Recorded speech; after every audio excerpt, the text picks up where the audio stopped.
आप सभी का स्वागत है UP academy for civil services में या फिर कहें तो टॉपर्स कोड में। अगर आप तैयारी कर रहे हैं यूपी पीसीएस एग्जाम की, चाहे प्रीलिम्स हो, चाहे मेंस हो या इंटरव्यू हो, तो मैं मानस पांडे टॉपर्स कोड पर वन स्टेप सॉल्यूशन लेकर के आया हूं आपके यूपी पीसीएस एग्जाम के लिए।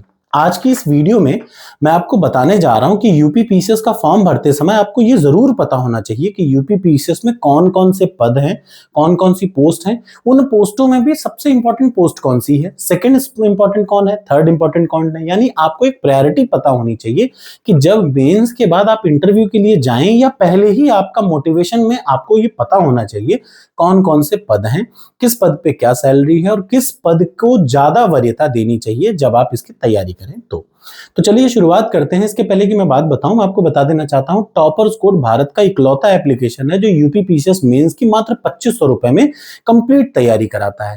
वो आपको एक टेस्ट सीरीज मिलती है मात्र 2500 रुपए में, और वो टेस्ट सीरीज की खास बात यह है डेली 10 फुल लेंथ के आंसर आप चेक करिए, पेपर पिछले सालों के चेक करिए, या फिर टेस्ट सीरीज 25 फुल लेंथ आपको मिलती है। तो पूरे एक साल तक आपको डेली मिलेगा 10 प्रश्न डेली बेसिस पे। आप अपने प्रश्न को लिखिए, अपलोड करिए और अपने मार्क्स चेक कर लीजिए, कहां क्या कमी रह गई वो पूरा बताएगा आपको। ठीक, और वैसे ही यूपी पीसीएस प्रीलिम्स के लिए जो टेस्ट सीरीज है वो मात्र है 250 रुपए में। उसमें आपको सारी वीडियो सारी पीडीएफ फ्री में मिलती है। ठीक वैसे ही मेंस में भी सारी वीडियो सारी पीडीएफ में फ्री में आपको देता हूं। और अगर आप मेंस निकालते हैं तो मैं इंटरव्यू के फ्री तैयारी कराता हूं गारंटी के साथ। 1 घंटे में आपका सेशन लूंगा और आपके इंटरव्यू में आप अपना बेहतरीन करके आएंगे, ये मेरा आपसे वादा है। चलिए शुरुआत करते हैं। मान लीजिए अगर आप तैयारी कर रहे हैं आगामी यूपी पीसीएस एग्जाम की, तो सबसे पहली पोस्ट जो सबसे इंपॉर्टेंट होती है यूपी पीसीएस में वो होती है एसडीएम की, डिप्टी कलेक्टर हिंदी में कहते हैं, और सबसे इंपॉर्टेंट होती है एसडीएम। तो मैं कुछ चीजों को लिख देता हूं ताकि आपको कोई कंफ्यूजन ना बनना, मतलब कंफ्यूजन होना ही नहीं चाहिए। पहली चीज तो कि सबसे बड़ी पोस्ट होती है यूपी पीसीएस में कौन सी? एसडीएम। इंग्लिश में बोलते हैं सब डिविजनल मैजिस्ट्रेट और हिंदी में बोलते हैं क्या? Deputy collector. ठीक, इंग्लिश में बोलते हैं एसडीएम। ठीक है, तो देखिए सबसे पहले पोस्ट जो सबसे इंपॉर्टेंट, इसको आमतौर पे हर आदमी वरीयता देता है, तो सबसे पहले जो इंपॉर्टेंट पोस्ट होती है वो होती है एसडीएम। ठीक, उसके बाद दूसरी इंपॉर्टेंट पोस्ट होती है DSP. DSP deputy superintendent of police. आमतौर पे यूपी में अगर 8 कमिश्नरेट है तो 8 कमिश्नरेट में डीएसपी का दूसरा नाम होता है एसीपी।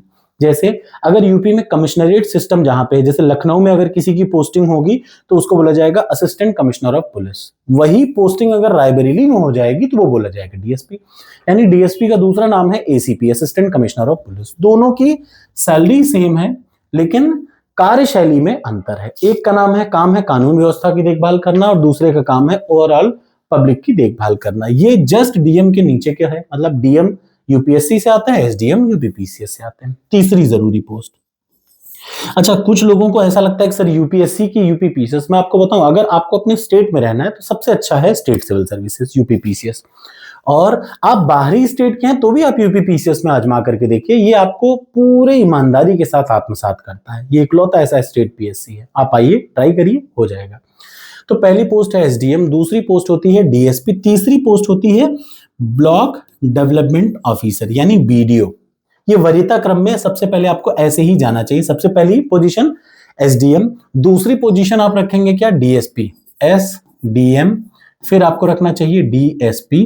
ठीक, तीसरे नंबर पे बीडीओ, ब्लॉक डेवलपमेंट ऑफिसर, खंड विकास अधिकारी। ठीक, तो पहली, दूसरी, तीसरी। इसके बाद जो इंपॉर्टेंट पोस्ट होती है वो ये आपको दिख रही है, असिस्टेंट कमिश्नर कॉमर्शियल टैक्स यानी वाणिज्य कर कमिश्नर, मतलब असिस्टेंट कमिश्नर वाणिज्य टैक्स, इसको बोलते हैं एसीसीटी, असिस्टेंट कमिश्नर कॉमर्शियल टैक्स।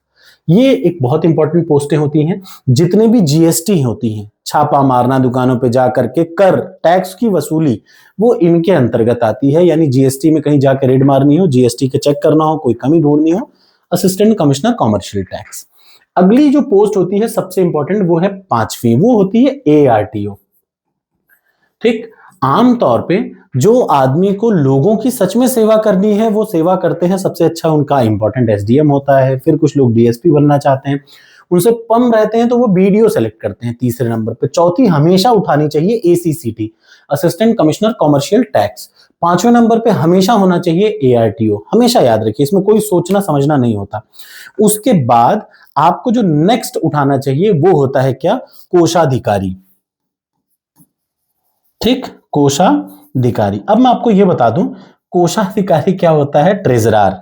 ठीक, कोषाधिकारी या लेखाधिकारी आमतौर पे जितनी सैलरी, जितनी पेंशन, ये सारी चीजों की देखभाल करना इसका काम है। सारी पेंशन, सारी वेतन, सारी चीजों के बारे में, बीमा, पेंशन, वेतन, सब कुछ ये डिसाइड करता है राज्य के कर्मचारियों का, ठीक है, अधिकारियों का। तो सबसे पहले SDM, फिर DSP, फिर BDO, फिर ACCT कॉमर्शियल टैक्स, फिर आएगा ARTO। ARTO के बाद आता है क्या, कोषाधिकारी। अभी मैं 1 बाय 1 सबकी आपको वो भी बताऊंगा कि कैसे क्या है, सब कुछ बताऊंगा, बट फिलहाल मैं आपको एक पोस्ट का ऊपर से नीचे हायरार्की दिखा रहा हूं कि आपको इस हिसाब से सेलेक्ट करना चाहिए। इसके अलावा 2 इंपॉर्टेंट पोस्टें होती हैं जो आपको याद रखना चाहिए। वो 2 इंपॉर्टेंट पोस्ट क्या होती है, एक होता है जेल सुपरिटेंडेंट। ठीक, जेल सुपरिटेंडेंट यानी जेल अधीक्षक। अब इसमें सबसे बड़ी बात यह है कि जेल सुपरिटेंडेंट मेंटल स्ट्रेस का थोड़ा सा, अगर आप मानसिक तौर पे तनाव सहने की क्षमता रखते हैं तो ये बेहतरीन पोस्ट है, जेल सुपरिटेंडेंट। ठीक, क्योंकि आपको 24 घंटा कैदियों से आमना सामना होगा, कैदी बहुत बदमाश, बहुत अच्छे, मर्डरर क्या नहीं, तो आपको हर तरीके का स्ट्रेस सहन करना आना चाहिए जेल सुपरिटेंडेंट को। ये सीक्वेंस है। इस सीक्वेंस में जो अगला इंपॉर्टेंट है वो मैं बता दूं, वो होता है क्या, वो होता है कार्य अधिकारी, एग्जीक्यूटिव ऑफिसर पंचायती राज। एग्जीक्यूटिव ऑफिसर पंचायती राज आमतौर पे शहरी विकास प्राधिकरण, जहां ADA नहीं, ये मान लीजिए एग्जीक्यूटिव ऑफिसर क्या है, पंचायती राज, यानी जहां पर विकास भवन होगा शहर का, विकास भवन में ये बैठते हैं शहरी पंचायत ऑफिसर जितने भी होते हैं। ठीक है, ये अभी तक लेवल 10 नहीं है, सबकी सैलरी कोई अंतर खास नहीं है, देखिए सबका लेवल 10 लिख रहा है ना। उसके बाद जो अगली प्रायोरिटी आपको देनी चाहिए, ये तो यहां तक है। इसके बाद होता है assistant commandant, assistant commandant home guard. ठीक, ये भी एक अच्छी पोस्ट है, आप आराम करेंगे, बहुत ज्यादा मेहनत नहीं है। पुलिस डिपार्टमेंट को और जो PAC उनको सपोर्ट करना रहता है, जब कभी आपदा प्रबंधन आएगा तब आपको मदद करने को कहा जाएगा, वैसे भी आपका काम रहेगा। ठीक, इसके बाद जो इंपॉर्टेंट पोस्ट होती है, एक एक चीज याद रखिएगा, अभी मैं सारी पोस्टों का ऊपर से नीचे ब्यौरा दिखाऊंगा, बट ये सीक्वेंस है। सबसे ऊपर SDM, फिर DSP, फिर BDO, फिर ACCT, फिर ARTO, फिर कोषाधिकारी, फिर जेल सुपरिटेंडेंट, फिर एग्जीक्यूटिव ऑफिसर क्या, पंचायती राज, उसके बाद फिर असिस्टेंट कमांडेंट क्या, होम गार्ड, और इसके अलावा भी होता है एक जिला समाज कल्याण अधिकारी। ठीक, डिस्ट्रिक्ट समाज कल्याण, ठीक, जिला समाज कल्याण अधिकारी, वो भी अच्छी पोस्ट होती है। इसके बाद जो अगली चीज आती है वो होती है डिस्ट्रिक्ट सप्लाई। ठीक, खाद्य आपूर्ति और खाद्य निरीक्षक, डिस्ट्रिक्ट जिला खाद्य आपूर्ति और खाद्य विपणन अधिकारी। ठीक है, वो होती है डिस्ट्रिक्ट सप्लाई ऑफिसर, ये भी एक अच्छी पोस्ट है, लेकिन ऐसी हायरार्की ही चलती है। ठीक है, इसके बाद जो इंपॉर्टेंट आता है वो आता है क्या, असिस्टेंट डायरेक्टर इंडस्ट्रीज। इंपॉर्टेंट है, असिस्टेंट डायरेक्टर इंडस्ट्रीज। ठीक, ये याद रखिएगा, असिस्टेंट डायरेक्टर इंडस्ट्री का मतलब आपको ये पता होना चाहिए कि असिस्टेंट डायरेक्टर वो होता है MSME के लिए, जितने सूक्ष्म मध्यम एवं लघु उद्योग है उनके लिए ये काम करता है। ठीक, उनकी देखभाल, मतलब उनका हेड ऑफिसर ये होता है। इसके अलावा आपको पता होना चाहिए, ये तो यहाँ के हैं, इसके अलावा भी कुछ चीजें हैं बहुत इंपॉर्टेंट है, जैसे ये मैं आपको बताने जा रहा हूं, assistant commissioner industry, assistant director industry, assistant commissioner industry, sorry ये नहीं होता, MSME का असिस्टेंट कमिश्नर होता है, असिस्टेंट कमिश्नर इंडस्ट्री, उद्योगों का असिस्टेंट कमिश्नर। ठीक, ये ऊपर आप कर सकते हैं, असिस्टेंट डायरेक्टर नीचे करेंगे। ठीक है, असिस्टेंट डायरेक्टर नीचे, असिस्टेंट कमिश्नर ऊपर होगा। अब इसके अलावा और क्या है, देखिए, अब ये है अच्छी ग्रेड A की पोस्ट है, इनके अलावा भी कुछ और होती है, लेकिन यही सीक्वेंस सबसे इंपॉर्टेंट होता है। इसके अलावा और क्या क्या होती है बता दूं, नायब तहसीलदार होती है, अब ये पोस्ट लोअर हो गई। CTO होती है, CTO का मतलब कॉमर्शियल टैक्स ऑफिसर, नायब तहसीलदार NT। ठीक, बहुत अच्छी नहीं होती, मानी नहीं जाती, पहले लोअर पीसीएस से होती थी, अब इसमें आ गई। ठीक है, उसके बाद अगला क्या है, डेप्यूटी जेलर। ठीक, डेप्यूटी जेलर, ये सीक्वेंस है नीचे का। अब आप में को एक पोस्ट दिखेगी रजिस्ट्रार की, असिस्टेंट रजिस्ट्रार, लेकिन यहां पे क्या है, देखिए असिस्टेंट रजिस्ट्रार का काम है स्टाम्प पेपर, यानी आपको लॉ में डिग्री चाहिए, तो वो स्पेशलाइज्ड हो गई, वो जनरलाइज नहीं हो गई। तो ये एग्जीक्यूटिव पोस्ट हैं। दो टाइप की पोस्टें होती हैं यूपीपीसीएस में, एक तो एग्जीक्यूटिव और दूसरा स्पेशलाइज्ड। यानी एग्जीक्यूटिव में जिसमें सिर्फ और सिर्फ आपको ग्रेजुएशन चाहिए, किसी भी विभाग में आपने ग्रेजुएशन कर रखा हो, किसी भी ब्रांच किसी भी सब्जेक्ट से ग्रेजुएशन किया हो, ये इतनी सारी पोस्टें आपके लिए खुली हैं। आप आइए, अप्लाई करिए और आप जनरलाइज ना आपको इतना मिल जाएगा। इसके अलावा कुछ स्पेशलाइज्ड पोस्टें होती हैं, जैसे एग्रीकल्चर में सांख्यिकी अधिकारी, तो आपको पता है उसके लिए सांख्यिकी से आपको पढ़ाई करनी है। अगर मैं बोलूं असिस्टेंट रजिस्ट्रार, असिस्टेंट रजिस्ट्रार के लिए विधि से विधि का मतलब लॉ से ग्रेजुएशन होना चाहिए। तो आपको ये पता होना चाहिए कि ये सारी इंपॉर्टेंट पोस्ट, अब वन बाय वन मैं पोस्टों के बारे में बताता चलता जाऊं। ये आपके सामने वीडियो जो दिख रही है ये लेटेस्ट है, ठीक। आप इसको हमेशा इतनी रहेंगी, एग्जीक्यूटिव पोस्टें इतनी रहती हैं। अगर कभी बीएसए आता है, बेसिक शिक्षा अधिकारी, जैसे आने वाली है अगली बार की वैकेंसी में बेसिक शिक्षा अधिकारी जरूर आएगी, तो बीएसए के लिए मांगता है पोस्ट ग्रेजुएशन, ठीक। और डीआईओएस एक आती है, डीआईओएस, उसके लिए मांगता है क्या, बीएड। तो दो अलग अलग है, याद रखिएगा। यहां देखिए बीएसए के लिए पोस्ट ग्रेजुएशन मांगता है शायद, ठीक है। अब सबसे पहले डिप्टी कलेक्टर यानी एसडीएम। एसडीएम में स्नातक मांगा है, इसकी सैलरी का लेवल होता है मैट्रिक्स लेवल 10 यानी 5400 ग्रेड पे, ठीक। पुलिस अधीक्षक का मतलब डीएसपी। तीसरा असिस्टेंट कमिश्नर कॉमर्शियल टैक्स। फिर क्या है, एआरटीओ सहायक संभागीय परिवहन अधिकारी, एआरटीओ। उसके बाद होता है कोषाधिकारी यानी मैंने आपको बताया ट्रेजरर। उसके बाद जिला कमांडेंट होमगार्ड, ठीक। उसके बाद आता है कारागार अधीक्षक, बहुत इंपॉर्टेंट बहुत खतरनाक पोस्ट है ये, ठीक। संयुक्त आयुक्त यानी ये सहायक असिस्टेंट कमिश्नर उद्योग, बहुत इंपॉर्टेंट। असिस्टेंट कमिश्नर वही जो बताया था ना, ये भी बहुत जबरदस्त पोस्ट है, जरूर इसको रखना चाहिए। ये क्या है, कार्य अधिकारी, एग्जीक्यूटिव ऑफिसर पंचायती राज का, ये भी अच्छी है। खंड विकास अधिकारी यानी वीडियो का, ये मैं बता दूं यूपीपीसीएस 2024 की पोस्टें हैं, जब 2026 अभी चल रहा है तो 2026 में पोस्टें अलग हैं, ठीक। जिला अल्पसंख्यक कल्याण अधिकारी, ये भी एक पोस्ट है अच्छी। और जिला पिछड़ा वर्ग कल्याण अधिकारी, दो अधिकारी यहाँ पे हैं, ठीक है। फिर उसके बाद वाणिज्य कर अधिकारी आता है। नेक्स्ट क्या है, ये तो है अलग सेंस, अगला सेंस दिखाता हूं आपको, वाणिज्य कर अधिकारी इसके बाद आएगा। ये देखिए इधर जिला का ना वाणिज्य कर अधिकारी, ये क्या है, सीटीओ कॉमर्शियल टैक्स ऑफिसर, ठीक है। अब उसके बाद जिला खाद्य विपणन अधिकारी, वही जो मैं बता रहा था आपको, डिस्ट्रिक्ट सप्लाई ऑफिसर, ठीक है। नायब तहसीलदार एनटी, 258 पोस्टें यूपीपीसीएस की थी, बट आपको मैं पोस्ट के बारे में इस वीडियो में बताने जा रहा हूं। कारागार प्रशासन एवं सुधार सेवाएं उप का मतलब डिप्टी जेलर।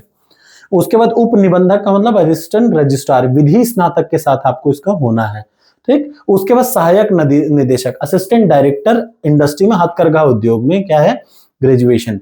अब अगला क्या है, कृषि सेवा में सांख्यिकी ऑफिसर, तो इसमें आपको स्पेशलाइज्ड पोस्ट, अब नीचे देखिए सारी स्पेशलाइज्ड पोस्ट आ जाएंगी। यानी एग्जीक्यूटिव पोस्ट ये इतनी सारी हैं, सबकी सैलरी लेवल आप देख रहे होंगे, ऊपर वाले में सब में 10 है, और जो नीचे जैसे नायब तहसीलदार है उन सबकी थोड़ी सैलरी कम होती है, ठीक है, याद रखिएगा, ठीक है। ये लेवल 7 नायब तहसीलदार लेवल 7 पे है, ठीक है, 4200 ग्रेड पे की होती है वो सब। तो आशा है आप सभी को ये वीडियो अच्छी लगी होगी। आपकी जानकारी के लिए मैं बता दूं, अगर आप तैयारी करना चाहते हैं यूपीपीसीएस 2026 की, तो टॉपर्स कोड पर मैं आपको दिखाता हूं कितने आसानी से आप कोई भी टेस्ट दे सकते हैं। तो वो देख लीजिए, mains.topperscode.com पे आपको जाना है। सिंपल, mains.topperscode.com पे आप जाएंगे, आप एक फ्री टेस्ट दे लीजिए, आपको पता चल जाएगा। उसके बाद डेली यहाँ पे क्या आते हैं, देखिए दिन के हिसाब से सारे मेंस के पेपर के प्रश्न आते हैं। आप एक एक प्रश्न को इवेल्युएट करिए, कॉपी पे लिखिए, अपलोड करके उत्तर अपना चेक कर लीजिए, खूब बढ़िया। इससे बेहतरीन इसका एक्यूरेसी है 99%, यानी जिसमें आपको जितना इसमें मिल रहा होगा उतना ही आपको एग्जाम में ओरिजिनल मिलेगा। और ये भारत की पहली ऐसी एप्लीकेशन है जो यूपीपीसीएस में चालू है, ठीक। तुरंत लगाइए, तुरंत अपना आंसर चेक कर लीजिए। 2500 रुपए की मेंस की टेस्ट सीरीज है, इसके साथ आपको मैं फ्री में देता हूं पूरी खुद की नोट्स मेंस की, हर सब्जेक्ट की उसी में अटैच है। हर सब्जेक्ट की वीडियो मैं खुद बना रहा हूं फ्री ऑफ कॉस्ट, यूट्यूब पे उसी पे अपलोड रहेगी। इसके अलावा प्रीलिम्स के लिए 250 रुपए की टेस्ट सीरीज है, जिसमें सारे वीडियो सारी पीडीएफ फ्री ऑफ कॉस्ट है।